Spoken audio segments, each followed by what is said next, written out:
Hey everybody, welcome back to The Critical Gentleman. Sorry for the recent radio silence, things have been a little nutty here, but I'm excited to get back into the groove. Today I've got an exciting review for you. We're going to be talking a little bit more in depth about the silicone NATO straps that Tristan over at mementostraps.com was kind enough to send my way. And then after I'm done, I'm going to give them away because we just hit 1,000 subs last week and I want to celebrate. So thanks for watching and tuning in and sticking around, and let's take a look at some straps. So I mentioned in my last video a few of the things that I like about these silicone NATO straps, but I wanted to go a little more in detail about what I like about these straps now that I've had a chance to wear them for a couple of weeks. For starters, I think I mentioned in my preliminary overview that I appreciated the fact that these straps are textured. This has proven to be a great feature as it keeps the strap from kind of rubbing against my clothes and skin like untextured silicone would tend to do. Likewise, the thickness, or rather the thinness of the strap means that it's extra flexible and not bulky at all compared to some other silicone straps that I've seen, and even some other NATOs that take up a lot of wrist space in my opinion. I've had this red and blue NATO on my Seiko SKX023 for a while now, and I've been wearing it on and off for a few days at a time. I've been swapping it in and out for this relatively mundane black NATO that I also have, mostly to get an impression of the differences between the two types of straps and maybe the pros and cons of each. By far my favorite feature of this silicone strap is how thin and lightweight it is. It's very unnoticeable on the wrist. I think it's particularly comfortable compared to some NATOs, and I also appreciate the fact that it's waterproof. It doesn't absorb sweat or sink water after washing your hands, much like this other NATO does, and I think both of those things work in its favor. To add on to that, the extra little dangly piece on this traditional NATO adds a significant amount of thickness when wearing the watch, as well as some weight. Not only does it add material to the strap, but you're also adding another piece of hardware on top of that. Now both of these use metal hardware, but you can see that on the black NATO I have it's much bulkier, thicker, and it sticks out farther from the strap. I definitely don't like that, and that's why I've stuck to this brown NATO next to it for the most part on my other watches.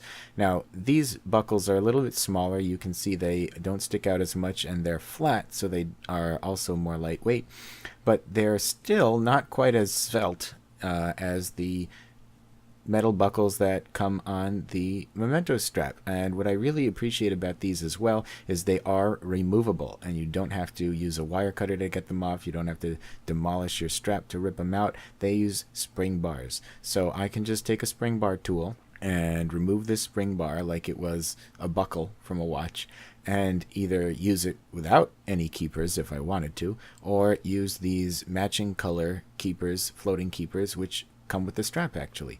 I tried these out. I was mostly curious about whether they were wide enough. The opening was wide enough to be able to bend back the strap, the excess strap, once I was wearing the watch. And the answer is yes, they are. In fact, I anticipate they were designed specifically for that because they fit perfectly, and they're not going to pop out either. They are quite snug, but they're not difficult to get in there at all.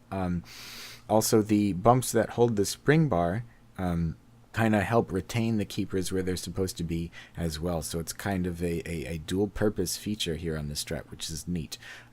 Overall, I did end up putting back these metal keepers. I just kind of like the way they look better aesthetically, and they feel a little bit more sturdy. I like how they hold the strap in place when I've bent it back after putting the watch on. And I'm sure you guys have figured out by now that I'm pretty much a traditionalist, so I think I just kind of like the fact that they're a little bit more loyal to what a NATO strap typically looks like. At first I was a little nervous about not having the secondary flap to keep the watch on the strap here. Ultimately, I think it's a good thing. It does keep the strap thinner, more lightweight, easier to fit under a shirt cuff, and the watch does not slide up and down on the strap even when you've taken the watch off. I was a little nervous about that. I thought, oh, if I take off the watch and put it on a table and then pick it up, it could just slide right off the strap. But that doesn't seem to be the case. There is enough strength in the silicone and enough grip on it as well that the watch is not going to go anywhere. You have to purposely remove the watch from the band to get it off.